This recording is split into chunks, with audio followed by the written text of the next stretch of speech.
नमस्ते बच्चों।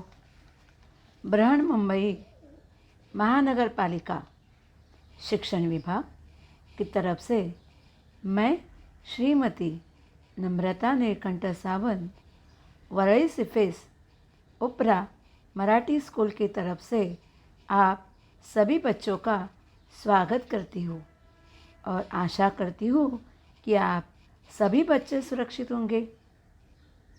आज हम 7वीं कक्षा का जहाँ चाह वहाँ राह इस पाठ का चयन करेंगे। इस पाठ को हम कहानी के स्वरूप में सुनने वाले हैं। तो चलो शुरू करते हैं आज की कहानी। जहाँ चाह वहाँ राह। चाह मतलब इच्छा, राह मतलब रास्ता।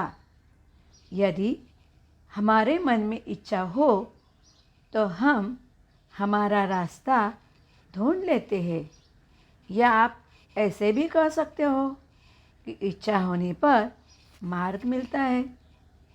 बच्चों, अभी हम इस पाठ की लेखिका अनुराधा मोहिनी के बारे में जानकारी लेंगे। इस पाठ की लेखिका है अनुराधा मोहिनी। उनका जन्म नागपुर महाराष्ट्र में 21 सितंबर 1961 में हुआ। अनुवाद के क्षेत्र में अनुराधा मोहिनी जी ने अमूल्य योगदान दिया है। अमूल्य मतलब जिसका हम मूल्य नहीं कर सकते। तथा आपने विविध पारिभाषिक कोशों की निर्मिति में सहभाग लिया है। कोश मतलब शब्दकोश। वैचारिक एवं ललित पुस्तकों का संपादन किया है। वैचारिक मतलब विचार से संबंधित। ललित मतलब मन को आनंद देने वाली पुस्तकें। उनका संपादन उन्होंने किया है। प्रस्तुत कहानी में लेखिका ने संकल्प शक्ति और समुचित क्रियान्वयन से असंभव काम को संभव करने की प्रेरणा दी है। बच्चे, संकल्प शक्ति मतलब मजबूत इरादा। समुचित मतलब योग्य तरीका। क्रियान्वयन मतलब काम को पूरा करना। इस पाठ में अपने मजबूत इरादे से योग्य तरीके से हम कोई भी काम पूरा कर सकते हैं। इस पाठ की असंभव काम को संभव करने की प्रेरणा भी इस कहानी से लेखिका ने हमें दी है। तो चलो आइए हम हमारी कहानी की तरफ बढ़ते हैं। बताओ तो सही, स्वयं किए हुए कार्य। आप बच्चे लोग, आप सभी लोग अपने घर में छोटा मोटा काम करते हैं। मुझे पता है कि आप सभी अपने घर में काम करते हो। घर, विद्यालय, परिवेश और त्यौहार। घर में आप कौन सा काम करते हो? घर में आप अपने मम्मी को, पापा को, बड़ी दीदी को, बड़े भाई को आप मदद करते हो। जैसे बाज़ार से कुछ छोटी मोटी चीज़ें ला के देना, जैसे कि दूध ला के देना। ऐसा काम करके आप अपने घर में बड़े लोगों को मदद करते हो। विद्यालय में आप अपने सहेली को, मित्र को या अपनी टीचर को मदद करते हो। अगर आपने सहेली ने बुक नहीं लाया हो तो आप अपना बुक उसे दे देती हो। अपने पास की पेंसिल अगर उसके पास नहीं है तो देती हो। तो ये छोटा मोटा कार्य आपके लिए बहुत बड़ा मायने रखता है। आप अपनी टीचर की भी बहुत मदद करते हो, जैसा कुछ ऑफिस से कुछ डस्टर या खड़ू ला के देना। परिवेश मतलब आप जहाँ रहते हो वो परिसर। आपके अड़ोस पड़ोस में अगर कोई बुजुर्ग व्यक्ति हो तो उनकी औषधि ला के देना, उन्हें पत्र पढ़कर सुनाना, ऐसा छोटा मोटा काम आप करते हो। त्योहार, आप जहाँ रहते हो वहाँ त्योहार तो होते ही होंगे। उस त्योहार में भी आप आपकी उम्र के हिसाब से आपको जितना सौंपा गया कार्य है उतना आप बिन चूक करते हो। तो ये हुए आपके स्वयं किए हुए कार्य। पाठ खत्म होते ही आप अपना कार्य अपने नोटबुक में लिख के रहना। तो चलो आज हमारी कहानी की शुरुआत करते हैं। हमारे कहानी में जो गांव है उस गांव का नाम है येसंबा। येसंबा गांव में पाठशाला भी है, जैसे आपकी है वैसे ही पाठशाला है। येसंबा गांव की पाठशाला की घंटी बजी। अभी घंटी बजने के बाद क्या होता है, आइए देखते हैं। उस दिन धुआंधार बरसात हो रही थी। धुआंधार मतलब बहुत ज़ोर से बरसात हो रही थी। वर्षा के कारण प्रार्थना मैदान पर न होकर कक्षा में संपन्न हुई। अगर उस दिन बरसात नहीं होती तो येसंबा गांव की पाठशाला की प्रार्थना हमेशा मैदान पर होती थी। लेकिन उस दिन धुआंधार बरसात हो रही थी, इसी के कारण उस दिन की प्रार्थना कक्षा में संपन्न हुई। जैसे ही प्रार्थना खत्म हुई, उपस्थिति लेते हुए गुरुजी ने देखा कि आज कक्षा में बहुत कम विद्यार्थी है। इसीलिए गुरुजी ने विद्यार्थियों से पूछा, आज इतने विद्यार्थियों के अनुपस्थित रहने का कारण क्या है? तब जितने भी विद्यार्थी क्लास में उपस्थित थे ना, सभी एक स्वर में बोल उठे। क्या बोल उठे मालूम है? वही नाला गुरुजी। गुरुजी भी सोच में पड़ने लगे कि एक नाला की वजह से जिस दिन भी जोर से बारिश होती है उस दिन बच्चे स्कूल में नहीं आ पाते थे। येसंबा गांव के ठीक बीच से एक नाला बहता था। गांव की बस्ती नाले की एक तरफ थी और पाठशाला और खेत दूसरी तरफ थे। देखो, आप चित्र में भी देखते हो, बीच से नाला बहता है, बस्ती एक बाजू और खेत और पाठशाला दूसरी बाजू। इसी की वजह से जिस जिस दिन धुआंधार बरसात होती थी, नाले का पानी बढ़ता था और बच्चे नाला की उस तरफ अपने स्कूल में नहीं जा पाते थे। बरसात के दिनों में नाले में 4 से 5 फीट तक पानी भर जाता था। अभी नाले की उस पार स्कूल था और खेत था। स्कूल में तो बच्चे नहीं जा पाते थे, लेकिन गांव में जो बड़े लोग थे, बुजुर्ग थे, वो लोग तो घर में नहीं बैठे रहते थे। बड़े बुजुर्ग तो किसी तरह अपने गाय बैलों के साथ नाला पार कर खेतों में चले जाते थे, क्योंकि उन्हें तो काम करना था। इसीलिए कितनी भी धुआंधार बरसात हो, वो अपने गाय और बैलों के साथ अपने खेतों में काम करने के लिए जाते थे। लेकिन बारिश की वजह से विद्यार्थी अपने स्कूल में नहीं जा सकते थे। जोरों की बारिश होती उस दिन कक्षा में विद्यार्थियों की उपस्थिति पर असर पड़ता था और पाठशाला में अनुपस्थिति का विद्यार्थियों के पढ़ाई पर बहुत बुरा प्रभाव पड़ता था। सब परेशान थे, पर क्या करते? मार्ग असंभव था। असंभव में मूल शब्द संभव है। हमें यही असंभव में जो संभव शब्द छिपा है, उसे ही हमें ढूंढना है। देखते हैं ये संबा गांव के बच्चों ने ढूंढा या नहीं ढूंढा, क्या हुआ। चलो आगे। उस दिन भारी वर्षा के कारण एसंबा के अधिकांश विद्यार्थी पाठशाला नहीं जा पाए थे। सो दोपहर बाद बरसात रुकने पर बरगद के पेड़ के नीचे बैठकर आपस में बातचीत कर रहे थे।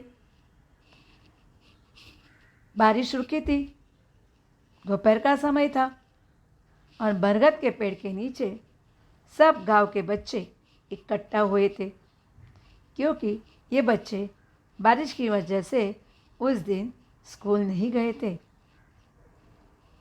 तो सबकी बातें चल रही थी, सबकी अलग अलग बातें चल रही थी। तुषार, जूही एक तरफ थे, दूसरे बच्चे एक तरफ थे। अभी तुषार जूही क्या बात कर रहे थे, आइए सुनते हैं उनकी बातें। तुषार ने कहा, अरे इस बरगद के पेड़ में भूत है, यहाँ क्यों बैठे हो। तब जूही ने बोला, भूत भूत सब कोरी कल्पना और बकवास है। क्या हम में से किसी ने भूत को देखा है? सब केवल मनगढ़ंत बातें हैं। बकवास, बकवास का मतलब है व्यर्थ की बातें। इस तरह तुषार और जूही में बातें चल रही थी। तो दूसरी बाजू में बरगद के पेड़ के नीचे दूसरे बच्चे क्या बातें करते, चलो आइए उनकी भी बातें हम लोग सुनते हैं। उधर उज्ज्वला, शुभम और आशीष आपस में बात कर रहे थे। उज्ज्वला ने कहा, अब तक 14 अनुपस्थितियां हो चुकी इस बरसात में। मतलब 14 दिन धुआंधार बारिश हुई और जिस दिन बारिश हुई उस दिन उज्ज्वला स्कूल में नहीं जा सकी थी, इसलिए वो स्कूल में 14 अनुपस्थितियां उसकी लग गई थी। शुभम ने कहा, मेरी तो कुल उपस्थिति ही शायद 14 होगी। शुभम ने बोला, अरे तू 14 दिन गई नहीं, मैं तो सिर्फ 14 दिन ही गया हूँ। तो आशीष ने बोला, लेकिन क्या हम हर बरसात में ऐसे ही चर्चा करते रहेंगे? क्या करेंगे? तो ये तीनों की बातों में तुषार क्या कहता है, आइए देखते हैं। तुषार ने कहा, हम कर भी क्या सकते हैं, हम तो बच्चे हैं। तभी सभी बच्चे बोले एक साथ, सच कहा तुषार तूने, हम बच्चे कर भी क्या सकते हैं। और सब बच्चे मिलकर गाना गाने लगे। क्या गाना मालूम है? हम बच्चे, हम बच्चे, हम बच्चे कर भी क्या सकते हैं। हम बच्चे, हम बच्चे कर भी क्या सकते हैं।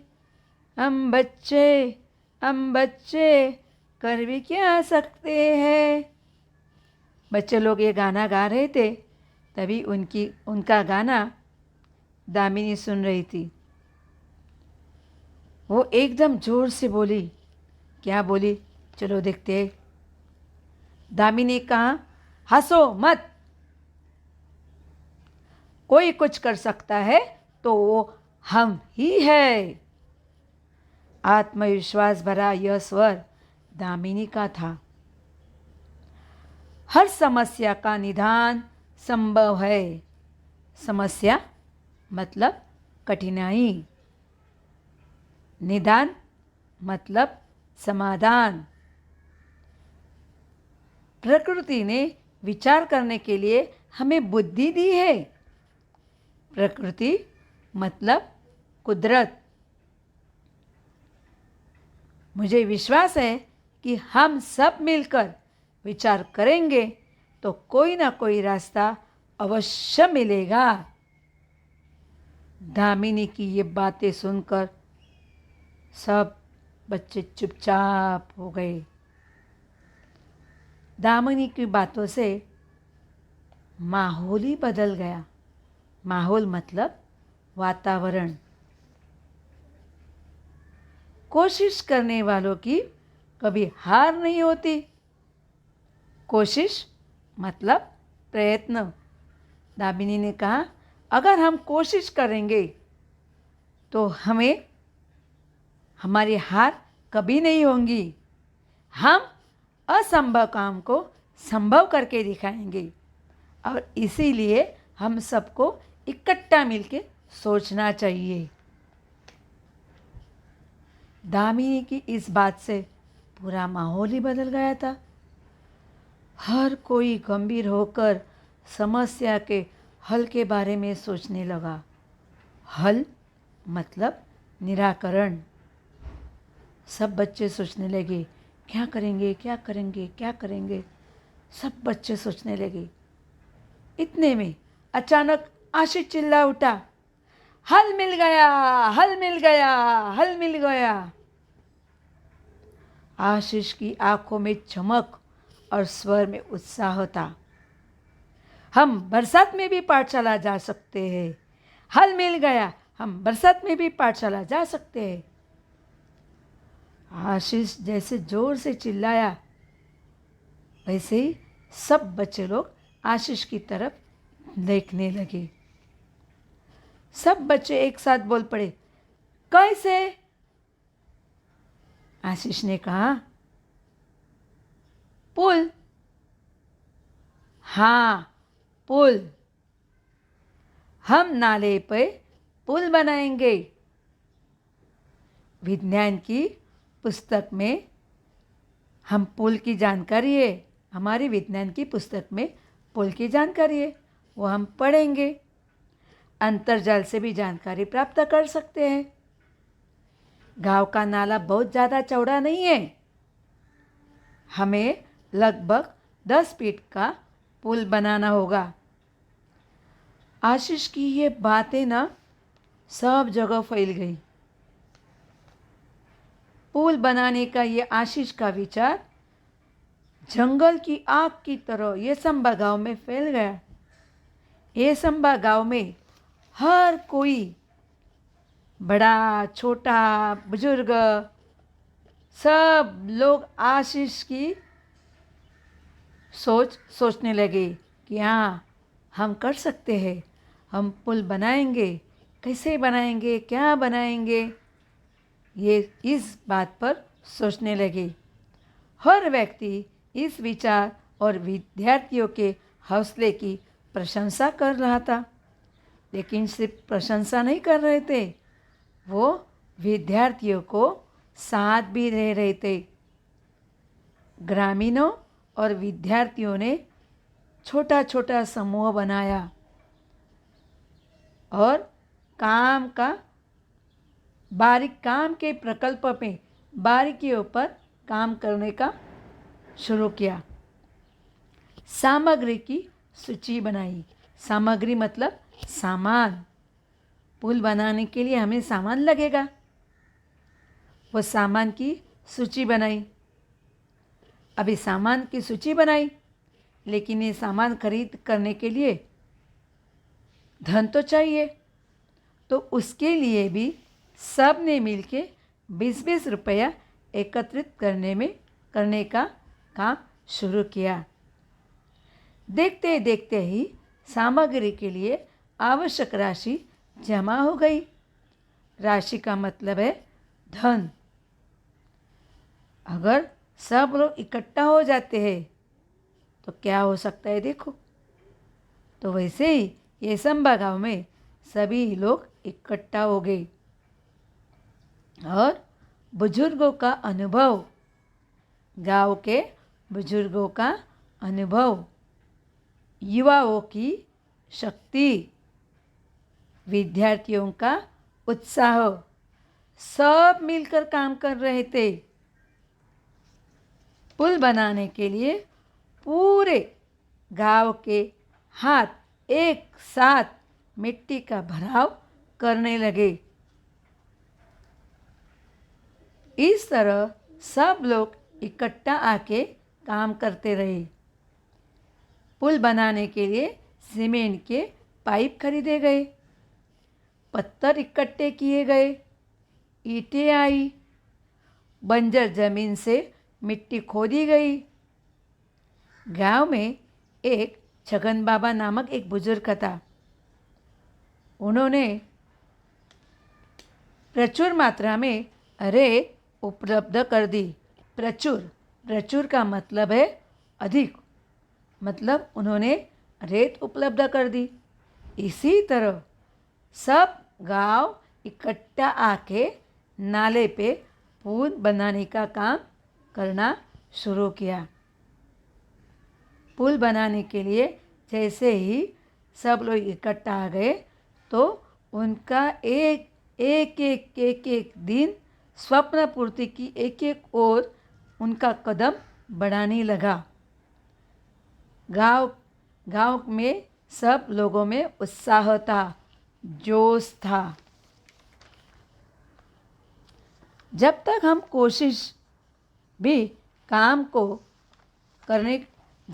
किसी भी काम को कोशिश नहीं करते हैं, किसी भी काम को करने की कोशिश नहीं करते हैं, तब तक हमें वो काम नामुमकिन लगता है। बच्चे लोग ध्यान से सुनिए, जब तक हम किसी भी काम को करने की कोशिश मतलब प्रयास, प्रयत्न, कोशिश नहीं करते, तब तक हमें वो काम नामुमकिन लगता था। जैसे एसम्बा गांव के बच्चों को लग रहा था, लेकिन जैसे ही उन्होंने इस काम को करने की शुरुआत की, कोशिश की, तो काम मुमकिन होने लगा। और देखो क्या हुआ, ये संबा गांव में केवल 15 ही दिनों में ग्रामीणों और विद्यार्थियों के सामूहिक श्रमदान से पुल बनकर तैयार हो चुका था, है कि नहीं? बच्चों लोगों ने कोशिश की और जो काम उन्हें नामुमकिन लग रहा था वो मुमकिन हो गया, असंभव काम संभव हो गया। सभी के एकता, संगठन और श्रमदान की वजह से आनंद की सुबह आ गई। पुल तैयार हो गया। गांव के सम्मानित व्यक्ति के हाथों पुल का उद्घाटन भी किया और जूही ने अपने बड़े भाई की सहायता से पुल के उद्घाटन का वृत्तांत बनाया और संगणक की सहायता से शिक्षक निरीक्षक के सामने प्रस्तुत किया। अभी ये संबा गांव के बच्चे कितनी भी धुआंधार बारिश हो स्कूल में जाते हैं। अभी बरसात कितनी भी ज़ोर से हो, बच्चे इस नाले की वजह से स्कूल में जाते हैं। उनकी अनुपस्थितियाँ अभी नहीं होती, उनकी पढ़ाई पे अभी असर नहीं पड़ता। बच्चे लोग, कैसे लगी आपकी कहानी? इस कहानी की लेखिका अनुराधा मोहिनी है, लेकिन इसका अनुवाद किया है संजय भारद्वाज ने। धन्यवाद।